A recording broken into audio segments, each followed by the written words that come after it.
네, 상당히 재밌는 부분이에요. 요한복음 7장입니다. 제가 그림을 그리면 좀 설명을 하고서 넘어갈게요, 그러면. 네. 자, 응. 네. 자, 우리 절기라는 게 있어요.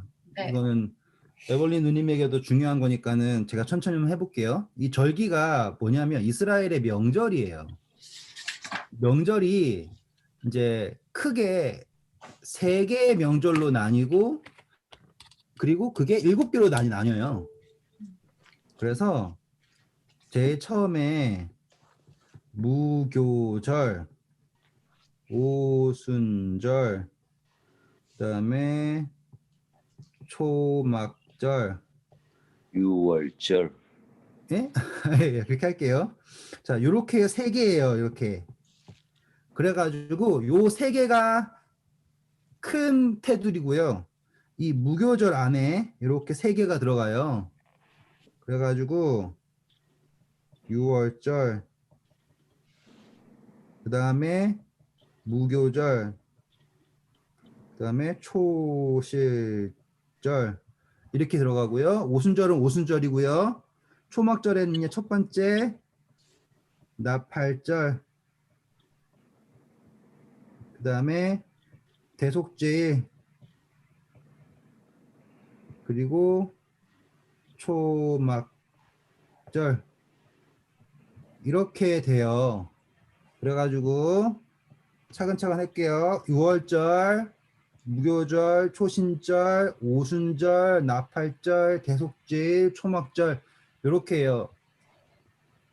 이거를 지금 우리 나중에 이거 다 끝나면 뭐 우리 출애굽기도 하고 할 거 아니에요. 그때 더 자세히 하고요.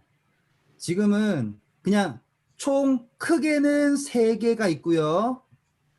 무교절은 누룩이라고 하는 이스트, 누룩이 없는 거예요. 그래서 성경에서는 누룩을 죄를 상징하거든요. 그래서 바리새인의 누룩을 조심해라 이런 거 상징할 때 누룩이 죄를 상징해요. 근데 또 반면으로 뭐 천국은 마치 여자가 가루서마에 놓은 누룩과 같으니 이렇게 하면서 또 천국 상징하기도 해요. 하지만 이제 무교절에서는 죄를 없앤다 해서 무교, 누룩이 없다 하고 해서 죄를 없애는 절기 하는 거고요. 오순절은 오가 이제 5, 수는 10십, 그래서 50일이 지난 거예요. 그리고 무교절로부터 50일이 지난 거고요. 그리고 이 초막절은 이제 마지막 절기예요. 그래서 무교절은 1월 달에 있고요. 초막절은 7월 달에 있어요. 그리고 이제 이게 7개로 나뉘어요. 근데 3개씩 나뉘는 게 무교절이 3개로 나뉘고요. 초막절도 3개로 나뉘어요. 그래서 6월절은 예수님의 십자가를 상징하고요. 그리고 무교절은 예수님이 무덤에 계셨던 것, 그리고 초실절은 예수님이 부활하신 것을 상징해요. 그러니까 절기가 예수님에게서 이제 충족이 되는 거예요. 성취가 된다 그러죠. 그리고 오순절은요, 그 오순절 교회가 있잖아요. 그래서 성령 받은 사건 상징해요. 성령 받는 사건. 제자들이 오순절날 성령 없나 받잖아요. 그래서 오순절은 그거 상징하고요. 그리고 나팔절은 7월 1일에 나팔을 불고요. 그리고 7월 10일에 이제 온 이스라엘의 죄를 속하는 대속죄일을 해요. 그게 7월 10일이고요. 그리고 초막절은 이제 모두가 다 대속이 됐잖아요. 그런데 이 사람들이 다시 이제 초심으로 돌아가는 거예요. 어떤 거냐면 이스라엘 백성들이 가나안 들어가기 전에 다 장막에서 텐트 생활을 했잖아요. 그래서 같은 마음으로 다시 텐트 생활을 하는 거예요. 그리고서는 자 이제 나는 다시 새롭게 가나안을 정복하는 느낌으로, 그러니까는 나는 이제 다시 하나님의 백성을 다시 시작한다라고 하는 느낌으로 시작하는 게 이 초막절이에요. 그래가지고 날짜가 다 똑같아요. 왜냐하면 자 6월절이 14일이거든요. 그리고 무교절이 15일이에요. 그리고 초실절이 16일이겠죠. 그리고 대속제일이요 10일이고요. 초막절이 15일에 시작해요. 그래가지고 이 시작점, 끝에점 해서 이렇게 총 달이라고 하는 요 시간 동안 이제 구속의 경륜이 어떻게 이루어진다가 예표된 게 이 절기예요. 그렇기 때문에 지금 어려워지지만 그냥 넘겨 들으셔도 돼요. 나중에 자세히 할 기회가 있어요. 그렇기 때문에 예수님이 십자가에서 돌아가시려면 어느 때에 돌아가셔야지 맞는가? 라고 할 때 제가 말씀드렸죠. 절기상 상징하는 게 뭐예요? 예수님은 6월절 어린 양 이렇게 되는 거예요. 그래서 요한복음을 공부하다 보시면 명절이 나오는데 그 명절의 대부분이 다 6월절이에요. 그리고 우리 그때 기억나시죠? 우리 오병이어 할 때, 예? 오병이어의 기적도 언제 했다고요? 6월절이 가까웠음에 라고 하단 말이에요. 왜냐하면 예수님이 누구예요? 우리의 죄를 없애실 분이죠. 무교하실 분이잖아요. 그리고 그분이 이제 무덤에 계시고 부활하시고 이제 이 사건이 집중되기 때문에 세상 죄를 지고 가는 하나님의 어린 양이다라고 하는 게 바로 여기를 상징한단 말이에요. 그런데요, 이 요한복음에 사실상 6월절이라고 하는 것 이외에 다시 절기들이 나온단 말이죠. 그러면 그 절기도 예수님께서 그 일을 그 절기 하셨다가 의미가 있는 거예요.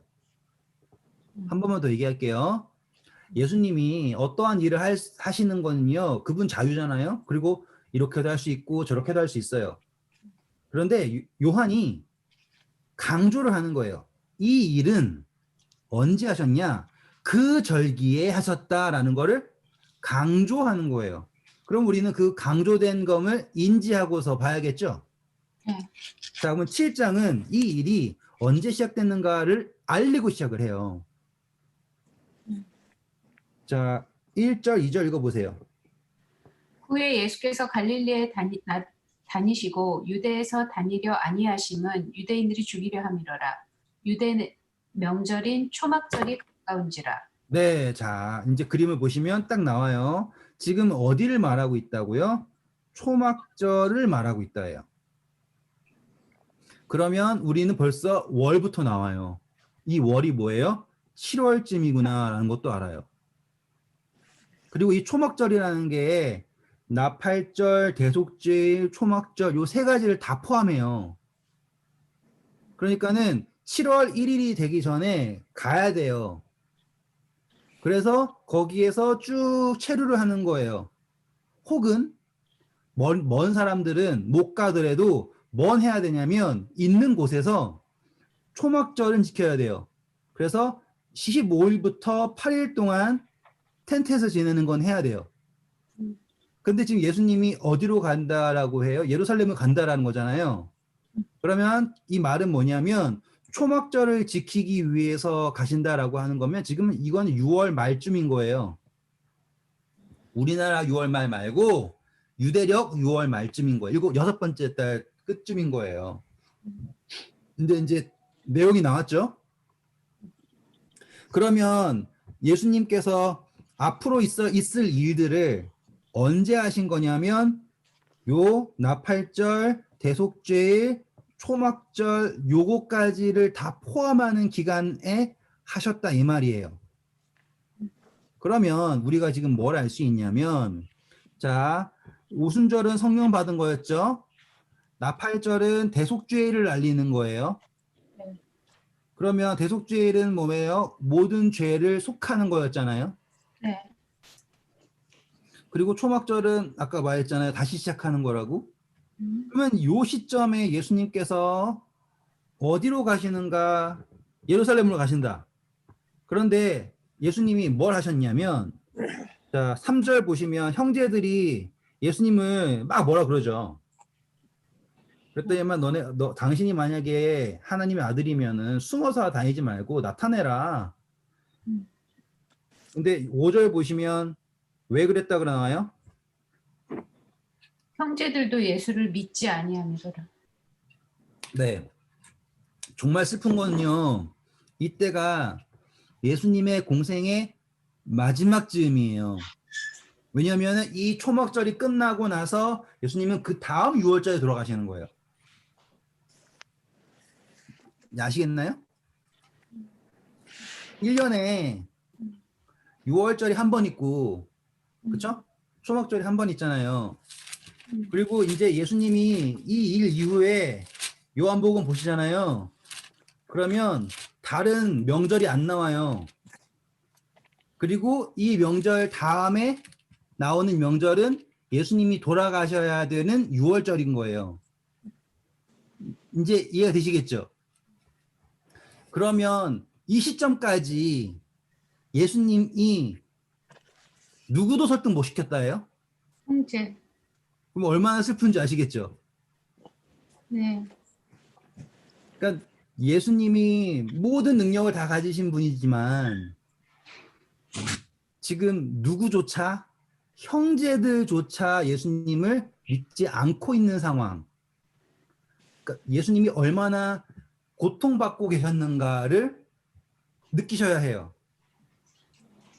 그리고 우리 그때 공부했던 거 기억나시는지 모르지만 사람들이 일부러 귀신 들린 사람 데리고 오고, 그렇죠? 눈먼 사람 데리고 오고 뭘 하려고 그래요? 계속 예수님 시험하려고 그러죠. 그래서 예수님이 하실 수 있는 게 뭐였어요? 사람들이 없는 데까지 데리고 가가지고 낫게 하잖아요. 이제 예수님의 그 십자가의 때가 가까웠음에도 불구하고 예수님의 입지는 점점점 넓어지는 것이 아니라요. 점점 좁아지고 있는 거예요. 여기에서 우리가 집중해야 될 건요. 예수님이 느끼신 것도 중요하지만요. 제자들이 느낄 불안도 생각하셔야 돼요.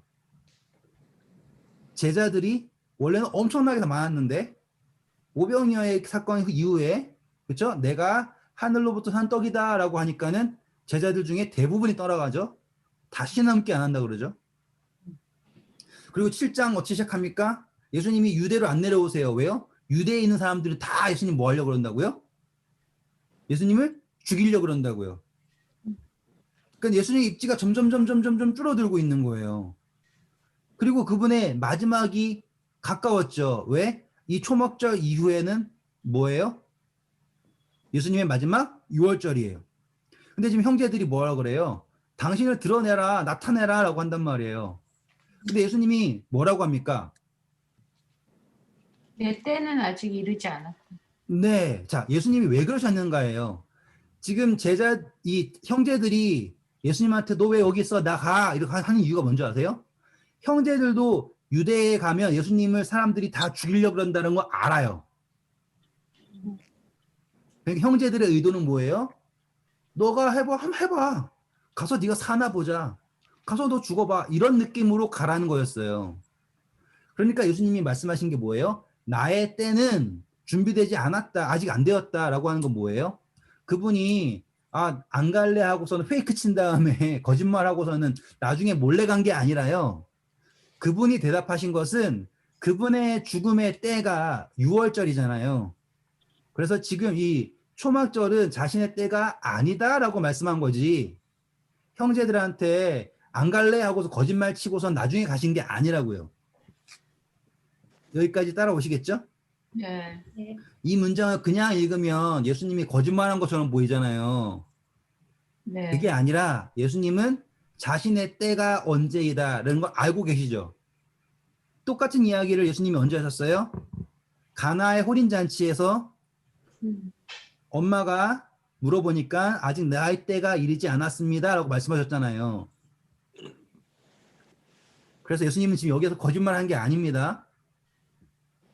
그리고 너희의 때는 이미 늘 준비되어 있다라고 하는 게요.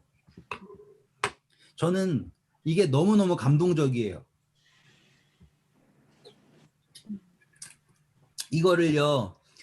너네가 죽는 건 언제 죽어도 상관없어가 아니에요. 그러니까 예수님의 때는 어느 때예요? 우리의 죄를 지시고 우리를 속량하시는 때죠. 네. 그렇죠. 근데 그 시점은 6월절이라는 시점이에요. 그렇죠? 잘 보세요. 예수님의 때는요.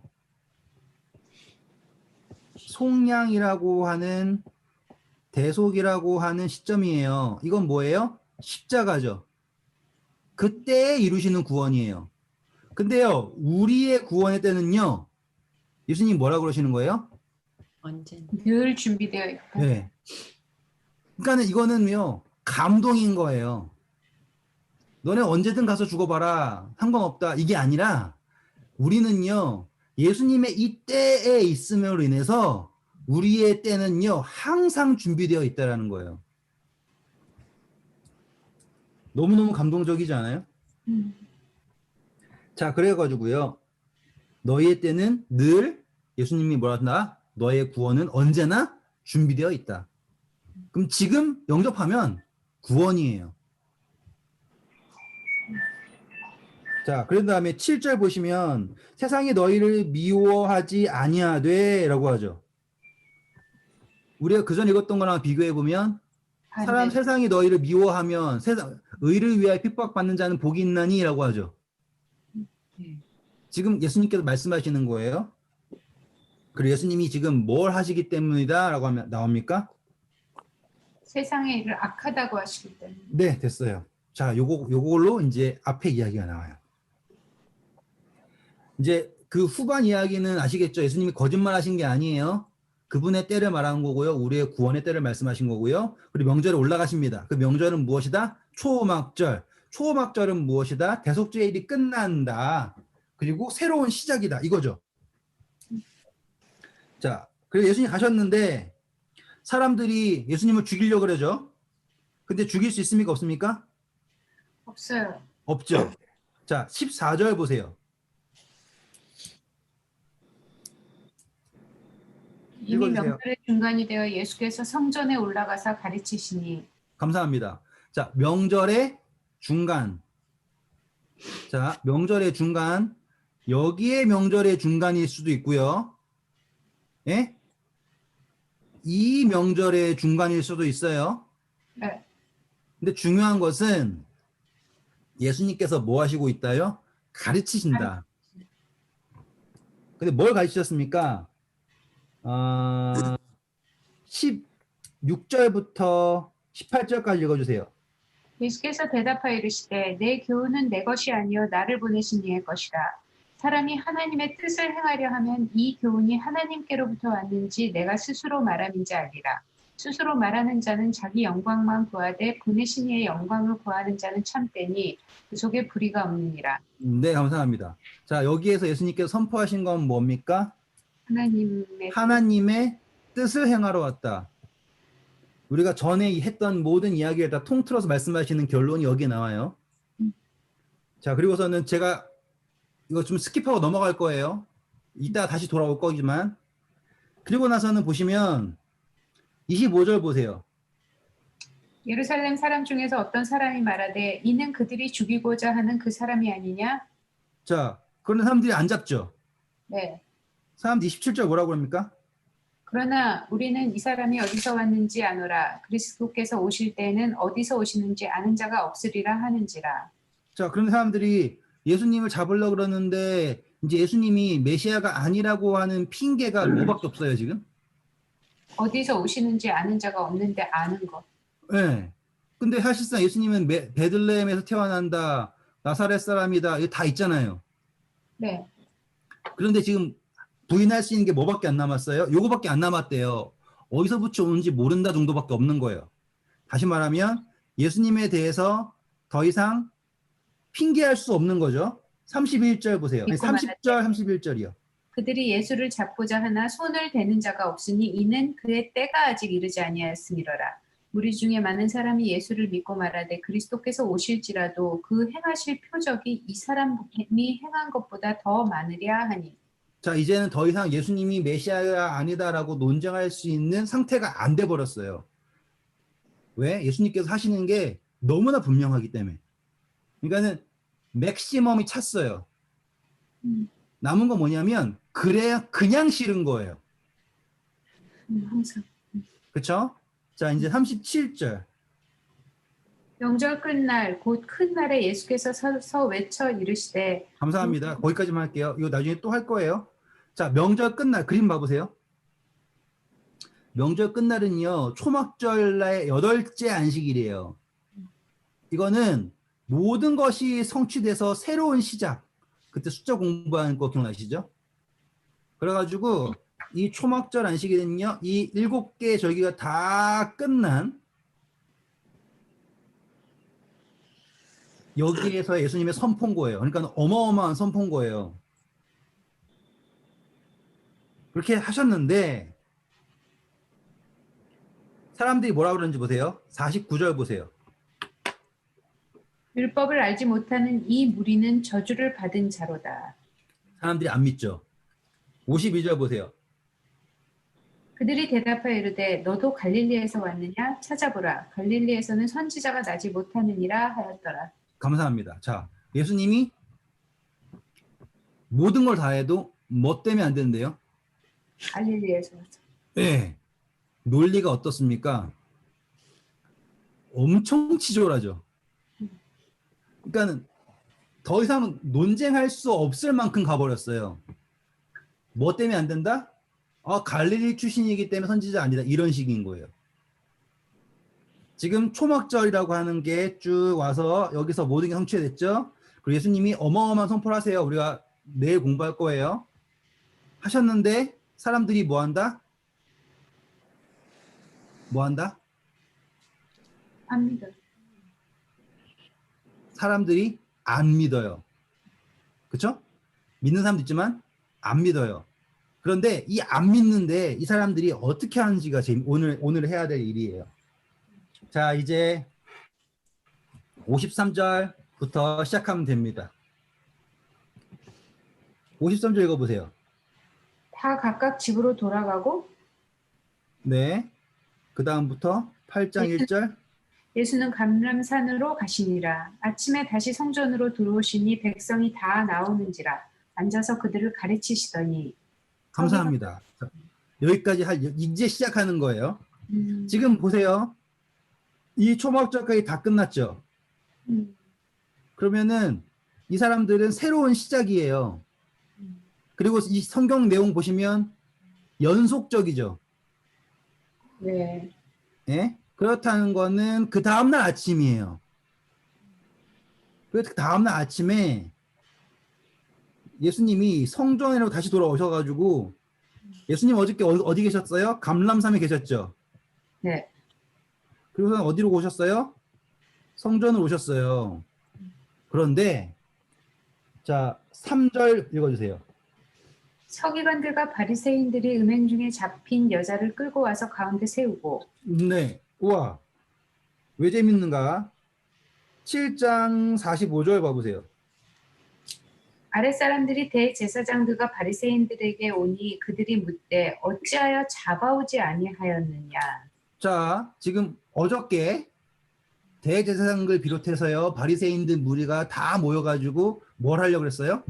잡으려고. 예수님을 잡아오려고 그랬어요. 첫 번째, 이게 얼마나 큰 문제냐? 명절날에도 뭘 하고 있어요 지금? 예수님을 잡으려고 그러는 거예요. 명절날은 그 명절은 대제사장이라고 했죠? 네. 대제사장은 여기서 뭐 하는 날인데? 대속죄. 대속죄. 죄를 사하는. 그 사람이죠. 아시겠죠? 대제사장은 지금 누군가를 잡아 죽이려고 해야 될 사람이 아니에요. 대제사장은 그 해의 대제사장은 뭘 해야 되냐면 모든 죄를 속해하기 위해서 준비하는 사람이고 그것을 직접 감당해야 될 사람이에요. 이 초막절에 포함된 게 뭐라고요? 대속죄일. 그렇죠? 그런데 이 대제사장과 바리새인들과 이 사람들은 뭐만 하고 있다고요? 예수님을 죽일 생각만 하고 있는 거예요. 이게 상징적으로 느껴지셔야 돼요. 자, 똑같은 이야기예요. 이제 각 교파마다 다 달라요. 교파마다 달라서 어떤 교파는 이거 대속죄일을 재림이라 보는 교파도 있고요. 어떤 교파는 초막절이 재림이라고 하는 교파도 있고요. 어떤 교파는 대속죄일이 조사심판이라는 분도 있고요. 이렇게 파들이 다 달라요. 근데 뭐가 됐든 간에 대제사장의 역할은 자, 이거든 둘 다 뭘 상징한다예요? 재림이에요. 네? 그러면 재림은 누구의 오심이에요? 예수님의 오심이죠? 근데 예수님의 오심을 앞두고 이 대제사장들은 뭘 하고 있다고요? 지도자들은 뭘 하고 있다고요? 예수님 죽이려고 하고 있다고요. 그러면 느낌이 오시죠, 이제? 이게 어떤 꼴인지. 그러면 그 느낌을 알고서 이 7장 후반부를 읽잖아요. 그럼 예수님이 어떻게 목 놓아서 외치고 계시는지가 보여요. 잘 보세요. 37절, 7장 37절 봐보세요. 명절 끝날 곧 큰 날에 예수께서 서서 외쳐 이르시되 자, 감사합니다. 보세요. 예수님 뭐 하고 계시다고요? 서서 외쳐 외치고 계세요. 성전에서요. 명절에 사람 다 있는 데서요. 근데 예수님이 아무리 외쳐도 들어요, 안 들어요? 안 듣는다고요. 무슨 생각밖에 안 해요? 죽일 생각밖에 안 한다고요. 다시 말하면 대제사장들과 바리새인과 서기관들은요, 메시아를 안 기다려요. 그냥 그 사람들이 자기네들 권세만 가지고 있으면 되는 거예요. 그게 교회예요. 지금 문제는요, 그리스도인이 문제가 아닌 거예요. 그리스도인들이 뭘 만들어서요? 교회를 만들어서 자기네들끼리 뭘 하는 순간, 감투 쓰는 순간 어쩔 수 없이 난 선택이에요. 그래서 그 사람들 뭐라 그래요? 한 사람이 죽어가지고 모든 사람이 구원받는 게 낫지 않냐? 아시겠죠? 이 대속죄일에 뭘 집중 안 하고 예수님만 죽이려고 그런다. 이제 이 초막절이라는 것만 딱 알아도 느낌이 재밌잖아요. 그렇죠? 네. 네. 나팔을 불면서 속죄에 가까웠다 알려야 되는데 그걸 안 하는 거예요. 대속죄일 해가지고요. 예? 잡아가지고요. 아사세 뭐 그거 다 하면서도요. 성정 정결을 다 하면서도 뭘 안 하는 거예요. 예수님을 죽이려고 그러는 거예요. 아시겠죠? 초막에 거하면서도 무슨 생각밖에 안 한 거예요. 예수님을 죽일 생각밖에 안 하는 거예요. 그리고 명절 때도 잡아오려고 그랬다가 이제 완벽하게 할 수 있는 게 뭐냐면, 자, 예수님 십자가 달리셨을 때 명절에 사람 안 죽인다. 그래가지고 명절 되기 전에 죽이려고 애쓰죠. 네. 그렇죠. 그래가지고 지금 이 사람들도 뭐 한 거냐면 명절 내내 머리 쓰고 준비하다가 명절 끝나는 그 다음날 아침 예수님을 죽이려고 계획을 짠 거예요. 얼마나 치졸한 줄 아시겠죠, 이제. 자, 그 계획이 뭐냐? 3장 3절 보면 뭐라고 나와요? 음행 중에 잡혔다 그러죠. 그리고 끌고 와가지고요. 사람들 가운데 세워요. 그리고서는 누구한테 물어봐요? 예수님한테 물어봐요. 자, 지금 이 음행 중에 잡힌 여자가 어디까지 왔다고요? 성전까지 왔어요. 근데 흥미로운 점은 이렇게 성전이 있으면 성전은요, 사실상 성전은 이게 생각하기 따라 달라요. 성전은 죄인이, 그쵸? 용서받기 위해 직접 오는 곳이죠. 네. 죄인이 끌려오는 곳이 성전인가요? 아니. 근데 여기는 흥미로워요, 지금. 죄인이 어떻게 되는 거예요? 용서받기 위해 오는 곳이 성전이어야 되잖아요. 근데 이 바리새인들이 만들어 놓은 성전 어떤 성전인 거예요? 죄인이 뭐 받기 위해서요? 벌 받기 위해 온 성전으로 만들어 놨어요. 그러니까 접근 자체가 되게 재밌죠. 그리고 누구 앞에 세워요? 예수님 앞. 와, 그러면 상징적으로 어마어마한 거예요. 자, 이 죄인이 누구예요? 여인이죠.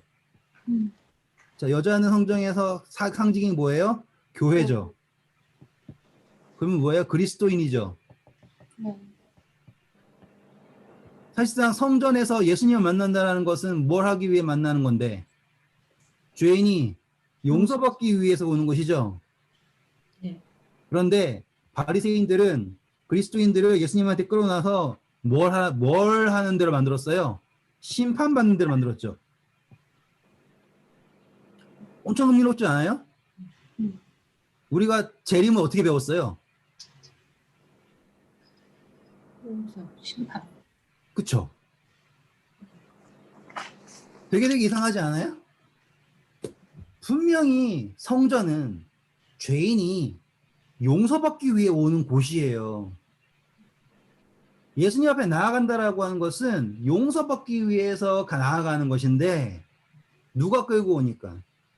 바리새인들이 끌고 오니까 예?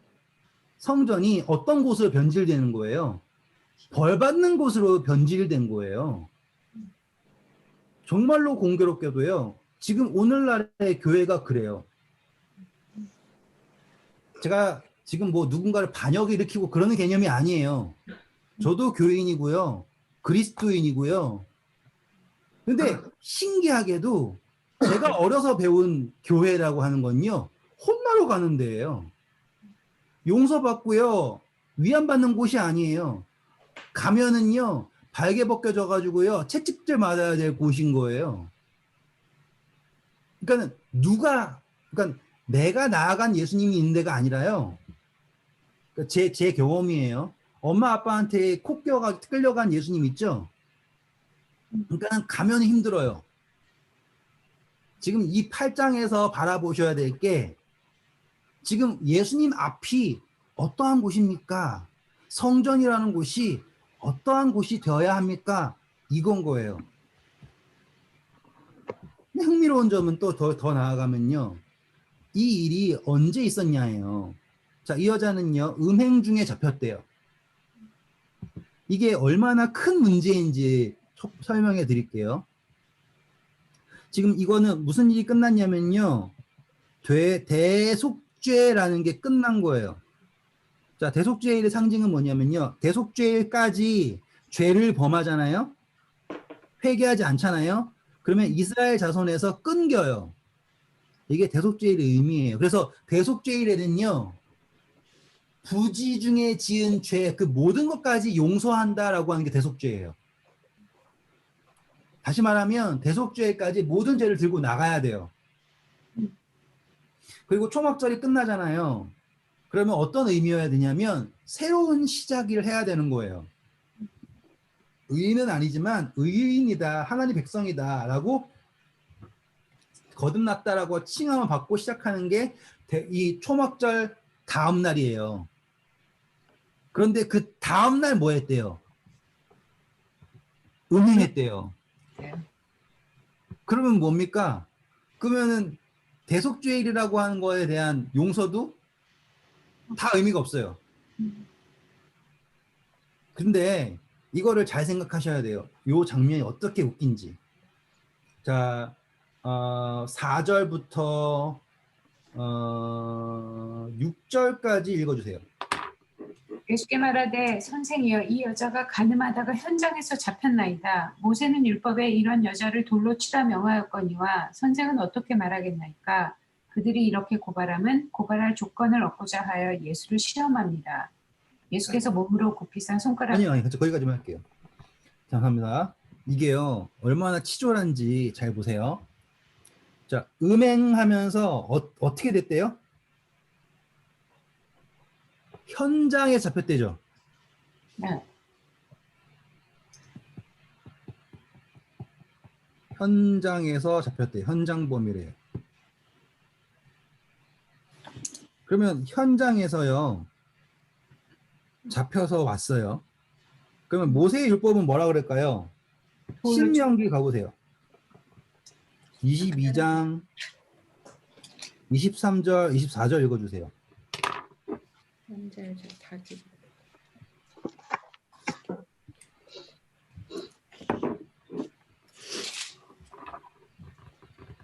현장범이 아니네. 현행범인데. 선행범. 네.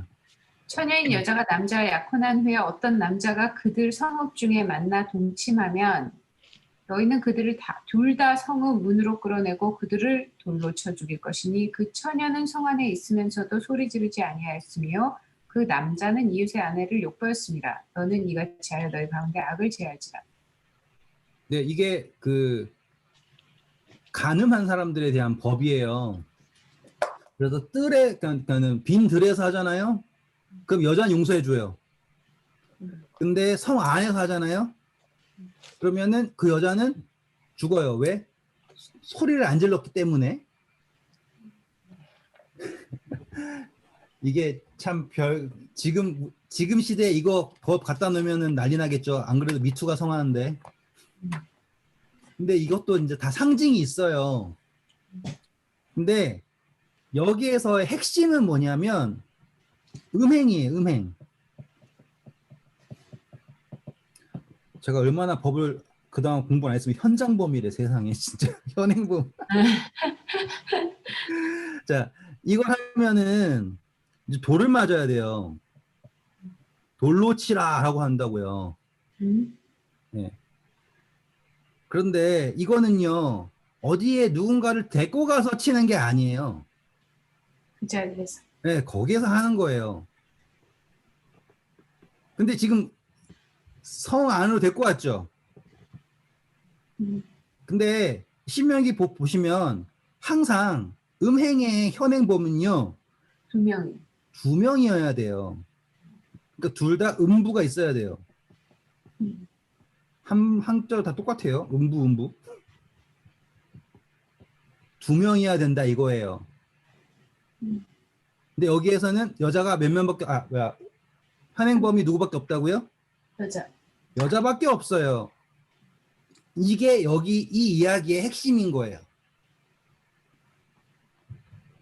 현행범인데 한 명밖에 없다. 그런데 이 여자는 용서받을 수 있는 모든 조건이 이미 있어요. 뭐 하면 된다? 소리치면 돼요. 도움을 요청하면 돼요. 근데 만약에 도움을 요청하지 않았다. 그러면은 돌을 맞는 거예요. 그런데 흥미롭게 음행을 혼자 할 수 없는 거죠. 남자는 사라졌네요. 그런데 이 여자는 어떻게 해야 되나요? 그러면 예수님은 뭘 하면 될까요? 처음부터 만약에 법을 한다면 소리 질렀어 안 질렀어? 이렇게 물어보겠죠. 그리고 너 결혼했어 안 했어? 물어봐야겠죠. 약혼한 거야? 아니야? 아시겠죠? 장소는 어디였어? 이렇게 따지고 들어가는 게 이제 모세의 법으로 하면이라고 하는 거에 포함이 된 거예요. 근데 예수님은 그걸 따지고 가시나요? 아니. 따지고 가지 않으세요. 그리고서는 뭘 하세요? 뭐라고 써요? 그냥 땅바닥에 쓰시죠. 근데 이 이야기가 참 흥미로운 점은요. 예수님이 이 땅에다가 뭘 쓰신다라고 했을 때 사람들이 여기에 왜 반응하냐예요. 뭐 하는 거지? 이러고. 잘 보세요, 이제. 사실상 이거는요, 이 이야기는 이 사람들의 함정이요. 왜 함정이냐면, 제가 전 했던 것 같기도 한데, 이게 왜 함정이냐면, 이 여자가 우리가 이름은 안 나와 있지만, 우리는 다 이 여자를 누구라 생각해요? 마리아. 막달라 마리아라고 생각하잖아요. 막달라 마리아는 예수님과 오랜 친분 있죠. 그래서 사람들이 이 예수님하고 막달라 마리아는 어떤 사람인지를 알아요. 여기 이해되셨죠? 자, 여기 예수님이 이 여자인 음부가 간음하다가 잡혔대요. 그러면 예수님이 여기다가 모세의 율법을 적용을 하잖아요. 그러면 이 바리새인들이요, 예수님에게도 뭘 적용할 거예요? 모세의 율법. 모세의 율법을 적용해야 돼요. 근데 그 중에서요, 신성모독이라는 게 있어요. 예수님이 정죄받은 게 뭐였어요? 자신을 하나님의 아들이라고 그랬죠. 그리고 안식일의 주인이라고 했죠. 그쵸? 그러면 그거는 법이 뭐예요? 돌로 치는 거예요. 아시죠? 안식일에 나무에러 갔다가 잡혀가지고는 돌침 받았잖아요. 출애굽기 보시면. 네. 예수님도 그걸 당해야 돼요. 그런데 그것이 다시 말하면 유대법상에는 돼요. 돌로 치는 게. 그런데 로마법에는 안 되죠. 그렇죠? 왜? 이건 유대의 법에 따르면, 그래서 예수님 십자가 날아가실 때는 유대의 형법에 따르면 이 사람은 죽어야 마땅합니다. 대제사장이 막 소리치잖아요. 빌라도가 너네 법으로 해라 그랬는데. 근데 로마법에도 되는 게 있어요. 그게 간음이에요. 그래서 지금 이 사람들이 어떠한 트랩을 만든 거냐면, 제가 말씀드렸죠. 음부가 있는데 누가 없다? 뭐가 음부가 없는 거예요. 그래가지고 예수님이 만약에 예수님이 모세의 법을 적용시키잖아요. 그러면 사람들이 싸잡아가지고 예수님을 뭘로 만드는 거예요? 음부로 만드는 거예요. 그래서 예수님이랑 이 음부랑 같이 돌로 치는 거예요. 지금 요 상황의 의미가 보이시나요? 아니요. 그냥 예수님을 예전처럼 안식일에 병을 고치는 게 옳습니까? 안 고치는 게 옳습니까? 이 정도가 아니라요. 지금 이 사람들이 예수님을 뭐 하려고 그런다? 정말로 돌로 쳐가지고 죽이려고 하시는 거예요. 그래가지고 성경 보세요. 4절부터 6절 보시면 그들이 이렇게 말함은 뭘 하신다고요? 고발할 조건을 얻고자 하여 그렇죠. 지금 여자에게 모세의 법을 적용한다라고 하는 것 자체가 예수님을 뭐 할 수 있다? 시험. 고발을 할 수 있다라고 하는 거예요. 그래서 지금 이 사람들이 작전을 짠 건 뭐냐면 예수님하고 이 여자를 싸잡아서 죽이겠다라고 하는 거예요. 그런데 보시면 만약에 예수님이 이제 분석하는 거니까 잘 들으세요.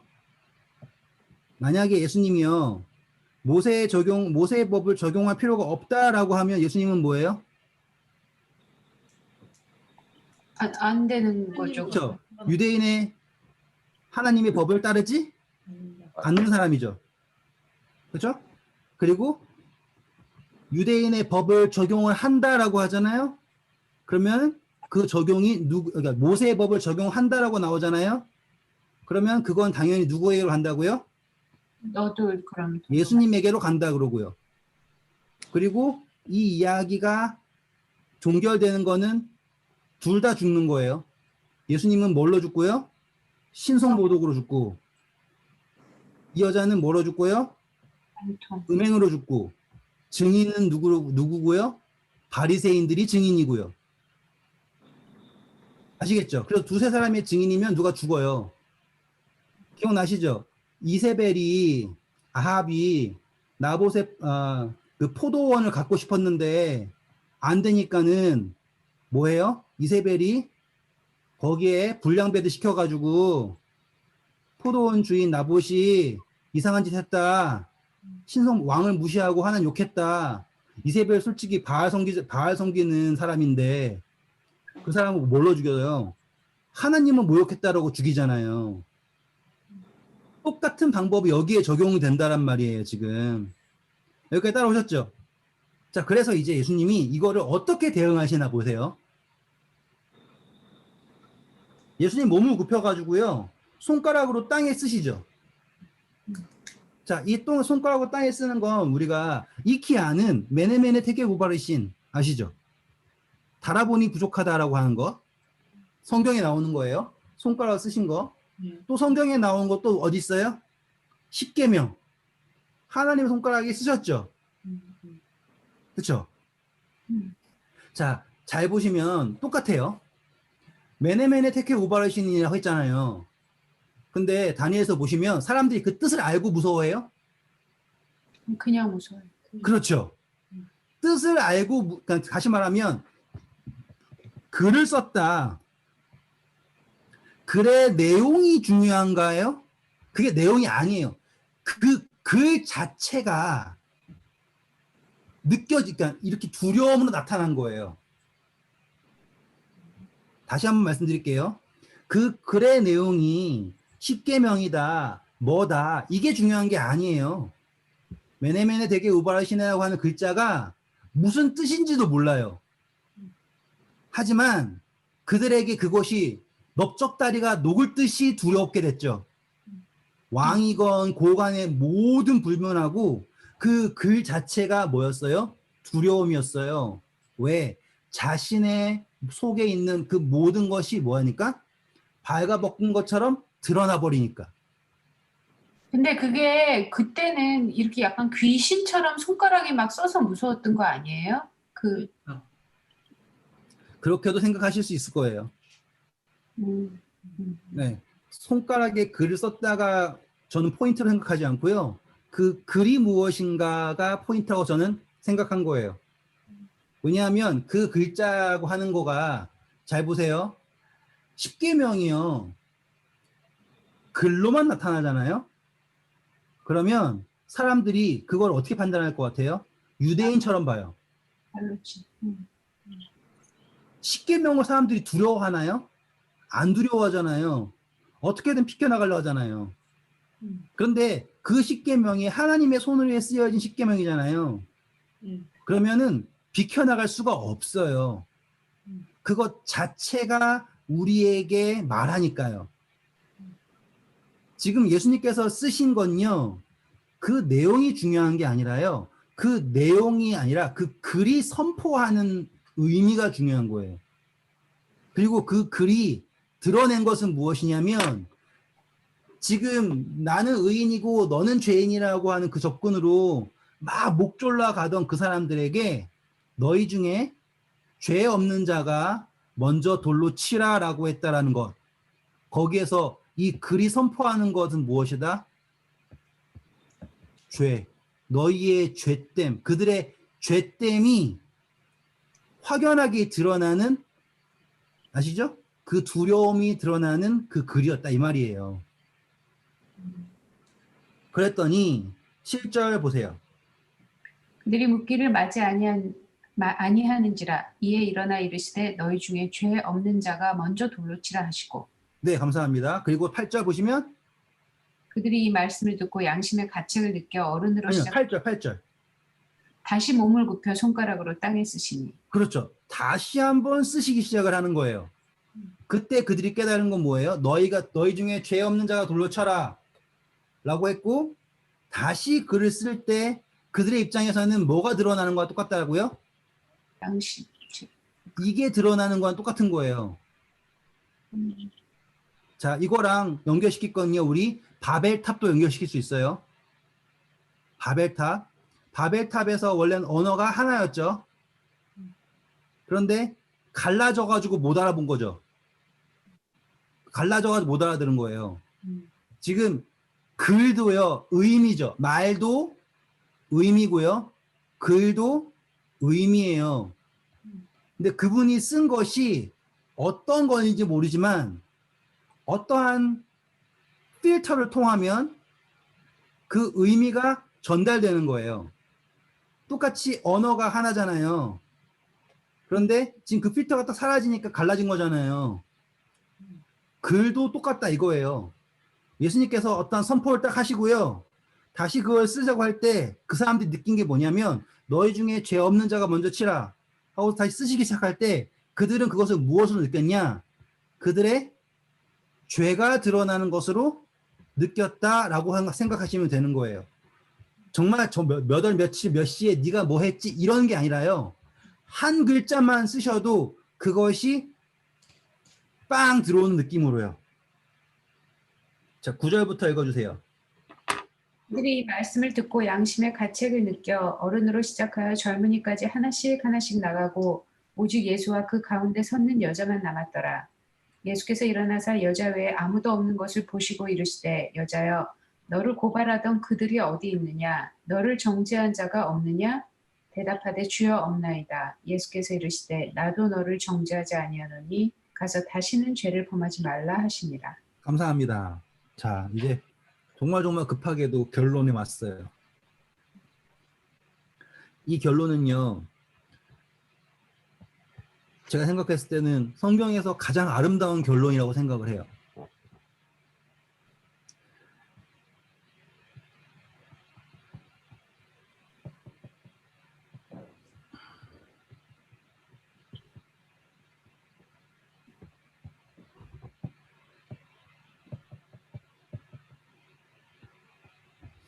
자, 이거 정말 제가 생각했을 때 성경에서 나온 가장 아름다운 결론인 이유는요, 이것이 언제 일어났다? 초막절이 끝나고예요.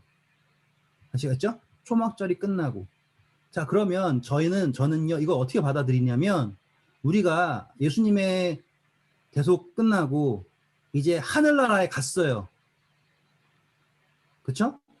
하늘나라에 갔어요, 만약에. 그랬을 때, 하늘에 있는 존재들은 우리를 어떻게 받아들일까요? 죄인. 생각해 보세요. 어떻게 받아들일까요? 라고 했을 때 아무런 그게 없어요. 정말 할 수 있는 게 없어요. 그런데 예수님께서 하시는 말씀이 뭐예요?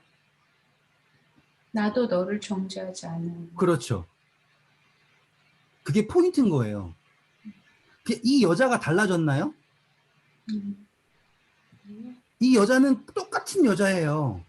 잡혀온 여자고요. 똑같은 여자예요. 단지 달라진 건요, 예수님 앞에 무릎 꿇었다 뿐이에요.